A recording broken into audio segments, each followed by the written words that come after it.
Hi everybody. So, welcome to my very first tarot video.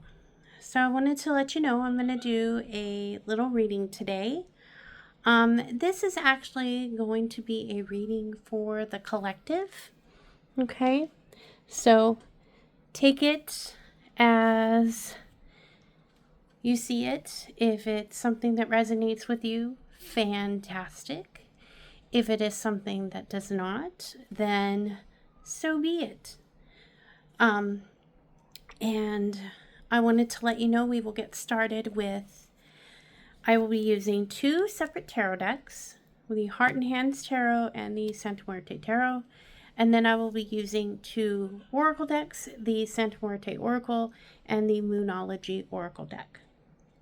And then depending on how Spirit guides and directs me, I may incorporate some runes at the end and potentially seek clarification with the pendulum if required.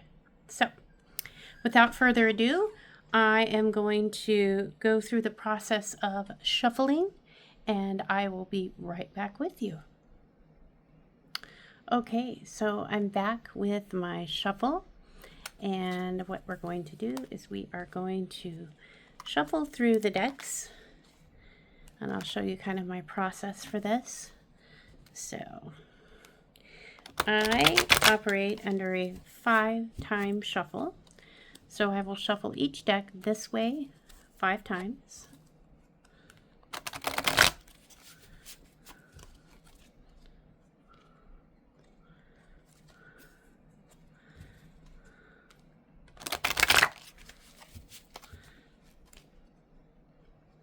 Now, as I said in my introduction video, I shuffle 5 times because 5 is my life path number. And so that has always shown me, given me better clarity with my readings and those kinds of things when I do exactly that. So, once I've shuffled these 5 times that way, I will go through the deck and I will shuffle this way 5 times.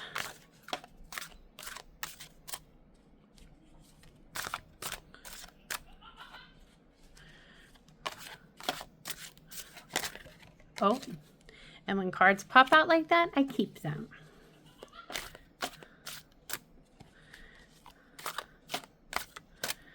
And then, once I've gone through and I've done my 5-time shuffle, I'm going to be picking 5 cards. So, I close my eyes, I go through them this way. I just ask Spirit to reveal to me the cards, make it very obvious which ones I am choosing.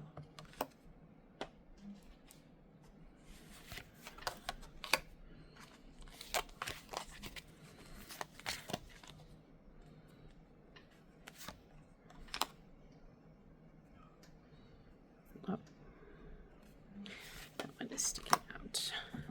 All right, so yes, we have the death card on there for that, and I try to pick them up in the order in which I drew them because I find that that's important. Spirit has an order to the way it requests that I do things, and so that's my reasoning behind that. I will admit this particular little deck likes to give me a hard time, but I try. Okay.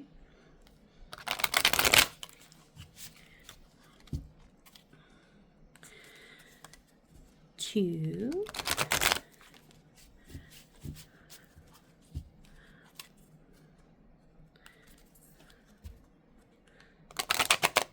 Oh.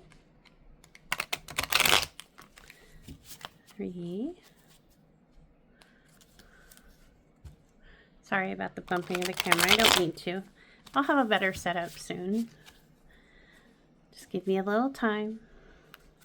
And last shuffle for this deck. So I use 2 different tarot decks because I always like to do either the second deck clarifies the first deck, or it's like a continuation. I think you'll understand once I go through the reading why I do it the way I do. I don't know how else to explain it.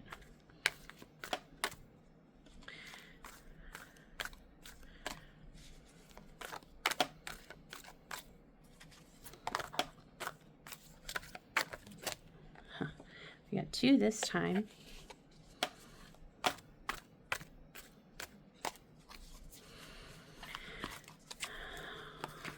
Just asking Spirit to guide me to the right cards. 3.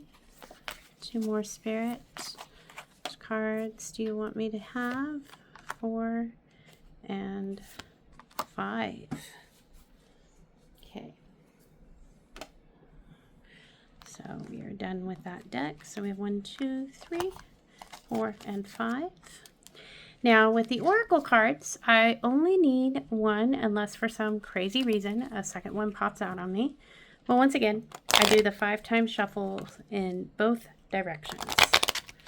This deck does not like to play well with me. Sometimes these bigger, wider decks are a little difficult. So if you hit them up by the corner, they usually work a little better. It's just kind of interesting how that flows that way, but it does. So that's what I try to do.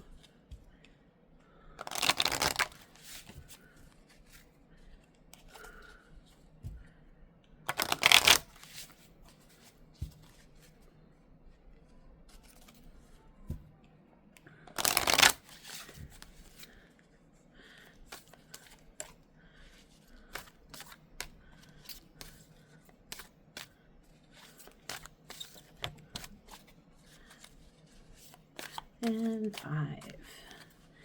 Which one do you want me to take today, Spirit? That is the 1. And last, but certainly not least, this deck always brings me great guidance. We'll do our 5-time shuffle in this direction.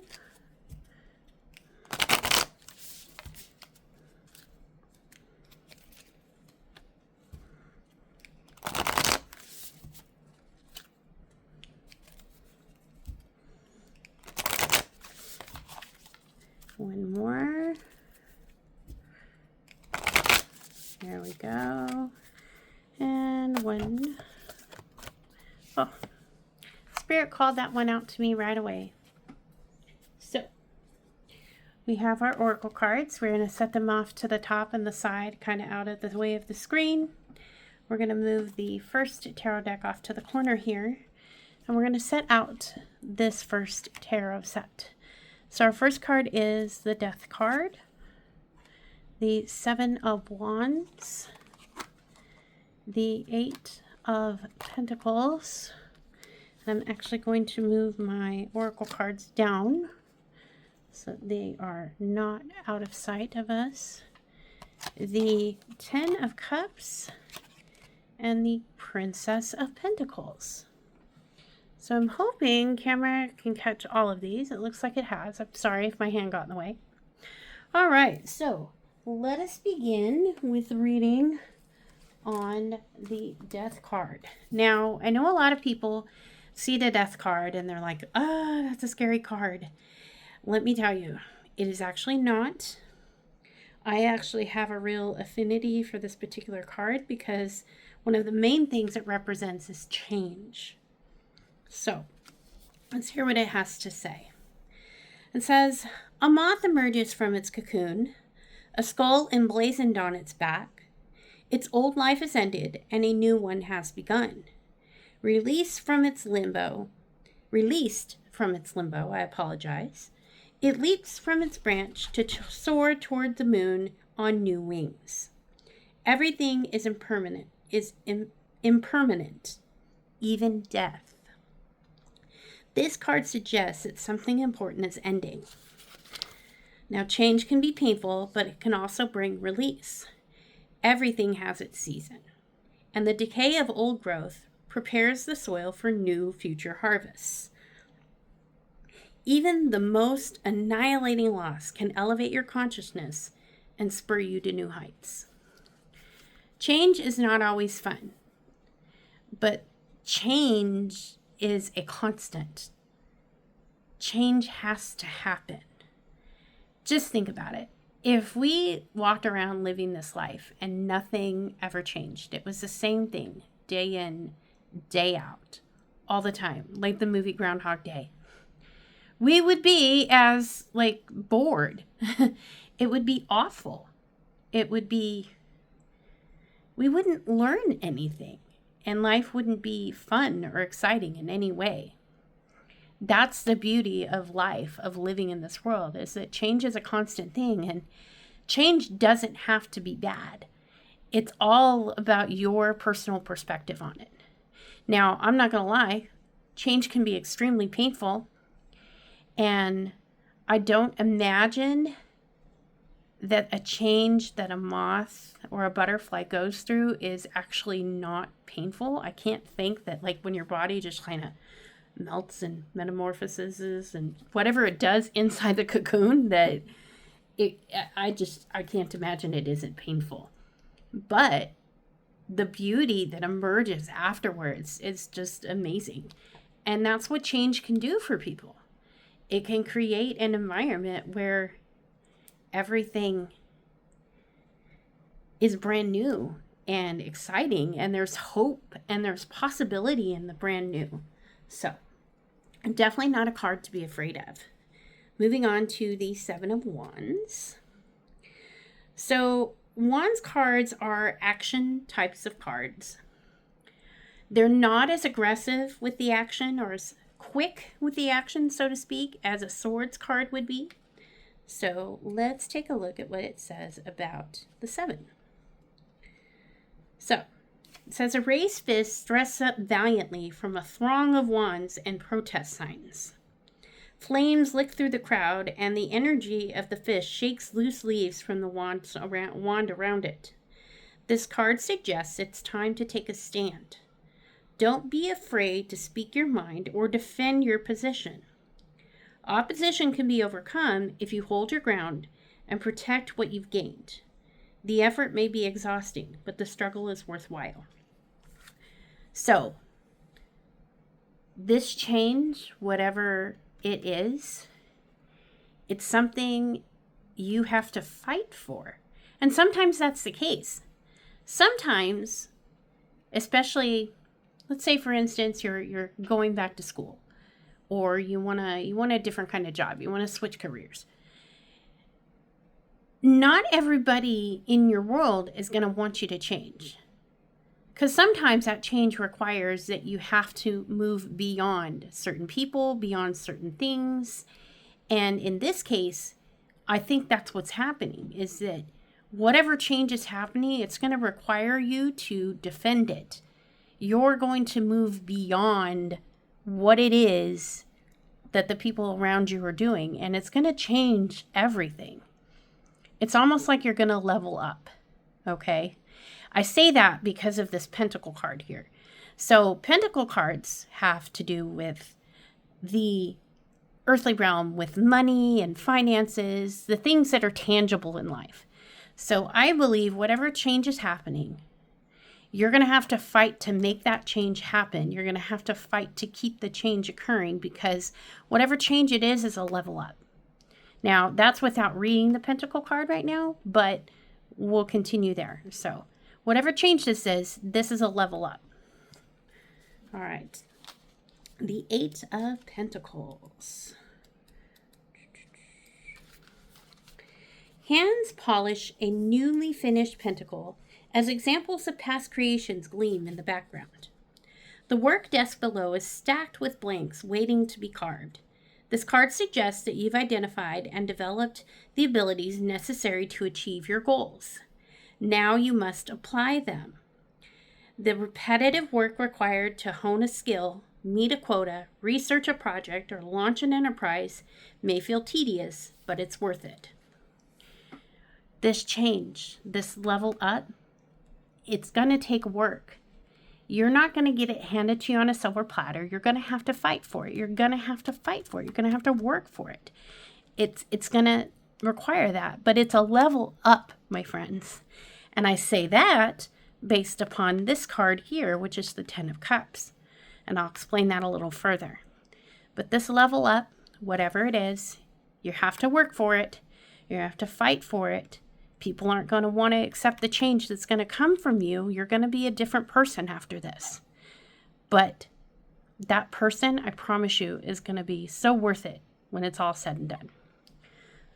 That's why I say that. Moving on to the 10 of Cups. So Cups cards, Cups are about emotions, about the heart. So let's see what this has to say in the 10 of Cups. It says, hands clasp each other around a table laden with cups.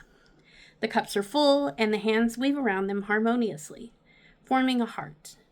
This card suggests that you are surrounded by peace, harmony, and a sense of well-being, especially in your home or intimate relationships. Your environment is welcoming and nurturing. You found your community and you feel blessed. My friends, when you make this change, when you fight for this change, when you work for this change, and it's all said and done, it will be worth it in your heart. You will know that your cups are full. It will not have to hurt. It may be painful, the process to get here, but you will get here. And there will be peace and harmony in your life because you chose to make the change. You don't want to deny this change. You don't want to wait. You don't want to... You may be scared. Change is a scary, frightening thing. A lot of people are afraid of death. A lot of people are afraid of change. But if you don't change, how are you going to know or experience anything? Change has to happen for experiences to happen. And there's a good outcome here. The Princess of Pentacles. Let's see what she has to say.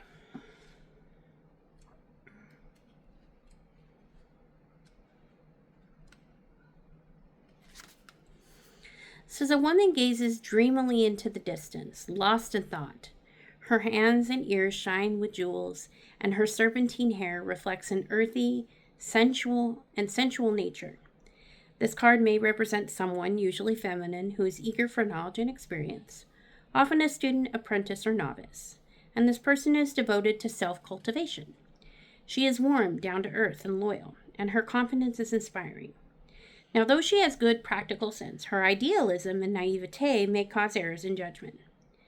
And this card may also suggest study, apprenticeship, training, and/or a message that grounds you and brings you back to earth. Here's the thing, guys. This is a change that you have dreamed for, you have hoped for, you have wanted desperately.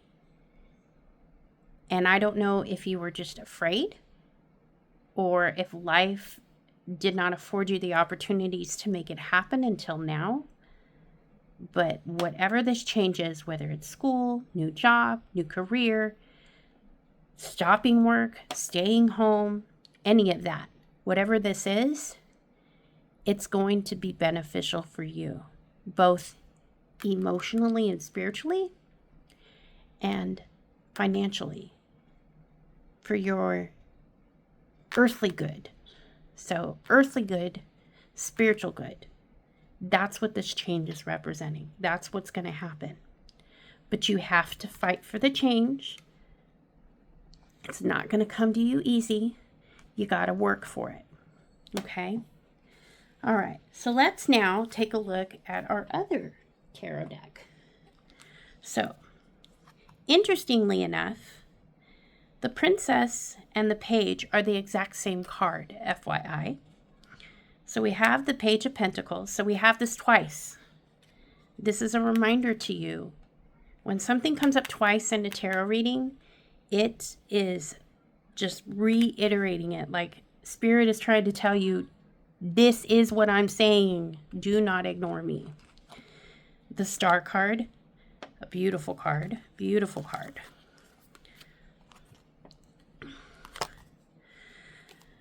We have the Ace of Pentacles. Now, I popped it up in reverse, so we'll take a look at it, and we'll see what it says. The Two of Wands and the Knight of Cups, okay? So let's take a look, and let's read up on what these have to say, and we'll go from there, okay? So, starting with what this has to say about the Page of Pentacles or the Princess of Pentacles. So you heard what that particular deck had to say. So now we're going to hear what the Santo Muerte Tarot says. So,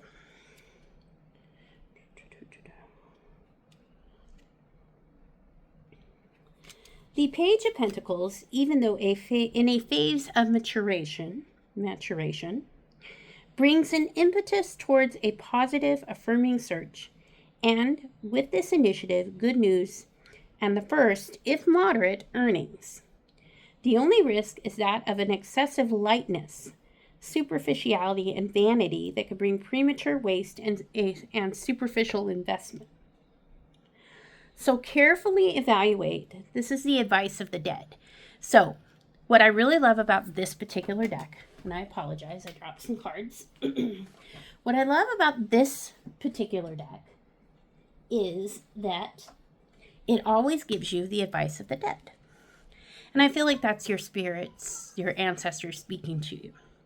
In this case, it says, carefully evaluate the right moment for acting and invest your resources with the aim of avoiding any type of waste.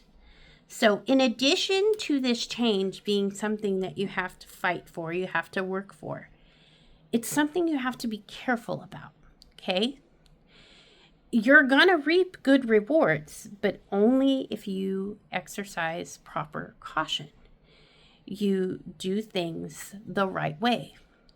You don't just go all willy-nilly and let's say, for instance, you want to become like, a YouTuber and you want to start a YouTube channel, okay? Kind of like I did.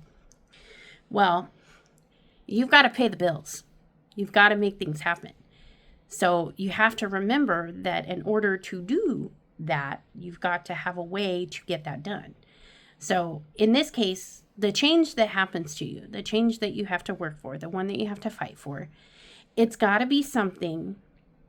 It will benefit you in your assets, your finances, those things, only if you're wise with what you do.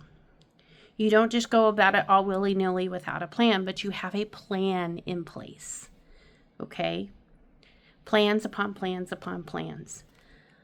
You can't just up and decide one day you want to be an architect and you know absolutely jack squat about drawing, let alone about buildings and how they're made and all of that. You can draw up plans and everything under the sun, but if you don't have a knowledge of engineering as well, you don't understand how that building's actually going to function and stand up and all of those things. You will not be successful without training, without knowledge, without some experience. So you need to do the same thing with regard to the changes you're making. So, like we mentioned before, the possibility of maybe some schooling, some training, the change that you want may require some of that, which is the work that you have to do to get to that spot. So be wise, train yourself, learn about it, make sure you understand how to do it. Now, moving on to the star card. I love the star card. This one in particular, I find just amazing. Like, you see under the water, she's rising out of all of the muck and the yuck, and she comes out. It's to the light. It's to what's shining bright, and you can see the colors. I just have a real love for the star card. The star card is a very positive card in the tarot. Definitely a good card. So we will take a look at it here. It says, an active, luminous arcana, full of hope and immersed in its own environment. The star brings with it a receptiveness, altruism, fertility. It is like a powerful action of irrigating the world where finally we find our place, able to reposition our own energies towards positive perspectives for the future. It also pushes us at times to not choose between the two options we find in our hands that seem incompatible, but to reconcile them. If this flow, however, is aimed badly, there will be inevitable losses and waste, such as feelings of uncertainty, nostalgia, and at times obstinacy. So, the advice of the dead. You are traveling the right path. Therefore, do not give up hope. Continue, once you have completely focused on your objective, to channel your energies towards this. remembering that the more you give, the more you will receive in exchange. This change, remember, I talked, it goes right in line with the idea that you need to work for the change. You need to fight for the change. It's not going to be handed to you on a silver platter. You're going to have to gain it and attain it. And you're also going to have to maintain it. Because if you don't maintain it, it falls apart and you sink. You drown in the muck and the yuck and get lost. Okay? So, as I'm reading through the meanings within the book here, I'm noticing that this particular deck doesn't necessarily give you a reverse reading, a specific reverse reading. So we're going to flip this Pentacle card over. Because I believe this deck tells you both in the fact that it can go either way. The choice is really yours. So, moving on to the Ace of Pentacles. Now, Ace cards are awesome. Ace cards represent the beginnings of things, always. And they usually have a very positive nature about them in regard to their specific suit. In this case, the Pentacles. So there's something very positively beginning in regard to this part of your life, these financial areas in your life, these tangible things. So it says the Ace of Pentacles, more than any other reality, represents all that is tangible on a material plane, from our body to economic resources, announcing success, profit, and health. This card is an active principle that operates on all of the tangible aspects of our existence, bringing happiness and triumph. However, it is also capable of degenerating into avidness, the inability for moderation, and abuse of power if taken to the extreme. Once again, like I said, you can go either direction. The choice is really yours. You have the universe backing your play. As long as you remain humble, you remain a good steward of what you have, you can succeed and do well. All right, moving on to the Two of Wands.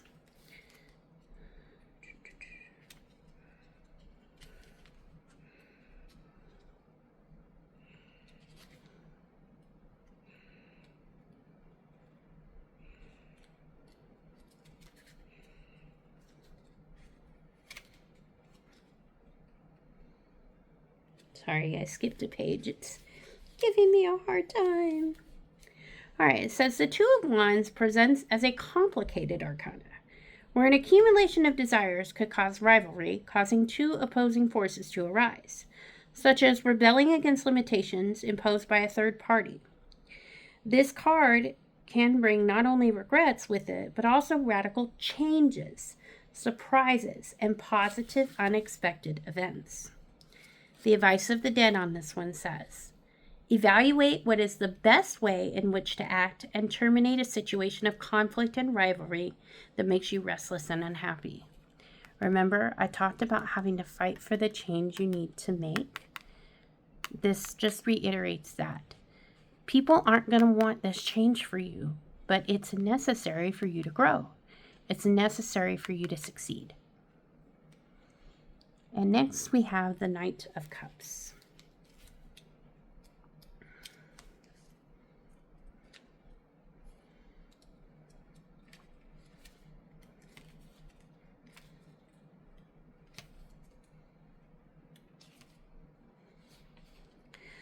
We have reached a goal and the end of an experience that will leave us richer and independent. The Knight of Chalices, therefore, represents a conquest, but he is also an intermediary, the messenger of good news, or an invitation to challenges and initiatives to be taken on with strength and will. Now, this one gives you an upside down reading, but once again, if you don't take this in the positive way, this is what can happen. If upside down, he could be transformed into a liar or enchanter, whose arrival proposes obstacles and unpleasant events. So the advice of the dead says, abound totally in your emotions and feelings as you are about to reach an important target, and no negative sentiment should disturb you. Just like I said, folks. Exactly like I said. Pardon me. I'm so sorry. This change is necessary and good. Okay? Necessary and good. But you will have to fight for it. You will have to work for it. And when you do, you will be the overcomer. You will be the conqueror. You will be the run. Make sense? All right. So let's go into our first of our 2 oracle cards. So I'll let y'all take a good look at this. This is number 6 in the Santa Muerte Oracle. So let's take a look at what card this is.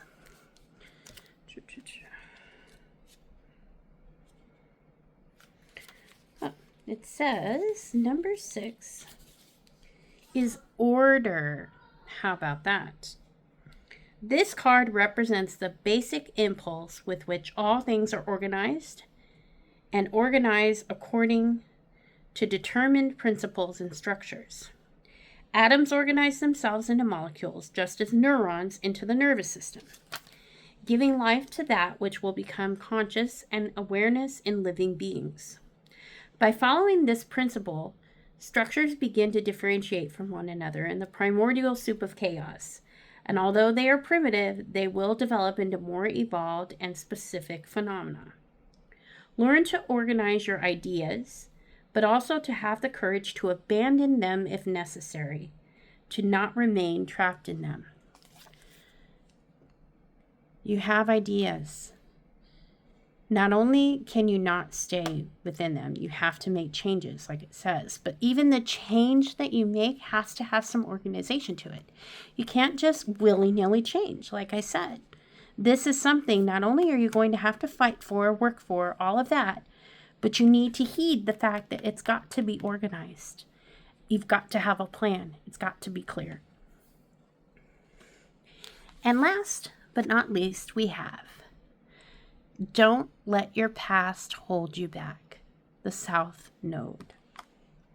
I think this is going to be the most powerful part of this reading.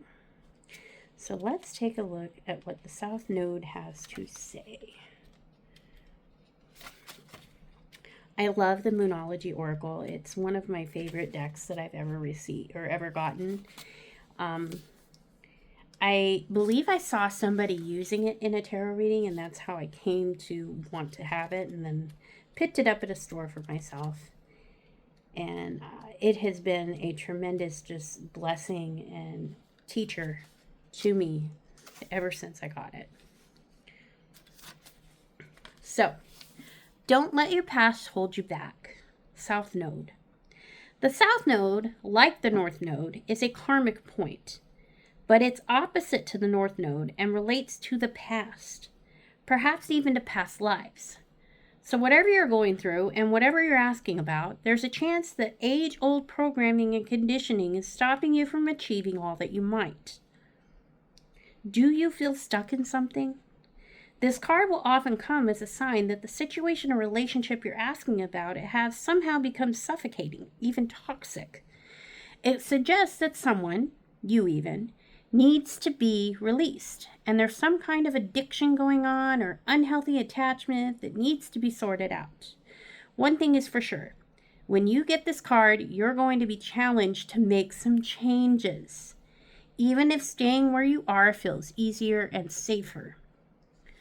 So, attune to the moon, a mantra that you can say to yourself, I release the past. Some additional meanings this card could have could be a relationship is karmic and is played out across many lifetimes, that your attraction to someone may be verging on the obsessive, or that just because you can do something doesn't mean that you should. And the teaching says the South Node is where the moon crosses the ecliptic going south. On the horoscope chart, it shows us that we are likely to become obsessed with, but which will probably do us little or no good. The South Node is the karmic astrological point that reminds us of the well-known phrase, if you always do what you've always done, you'll always get what you've always got. I could not have possibly summed this reading up better than that. There is a change you need to make. It is necessary for you to move on to a place where you succeed, my friend. But in order to succeed, you're going to have to work and fight for what you want. But you need to be organized about it. Have a plan. Have a game plan. And don't let your past dictate your future. You are the master of your destiny. No one else is. And it's your life you have to live. Nobody else can live it for you. So, I hope that this was helpful. I'm going to be really honest in saying that I believe Spirit really just made this very, very clear. And I don't need to do anything further for clarity. So, I want to thank you guys for being here for this first reading of mine. I hope that you find it helpful and powerful and that it's relevant for you. And if it's not, I think there's good advice in there anyways. So I hope you all have a blessed day, and I look forward to coming back and reading for you again soon. Bye, friends.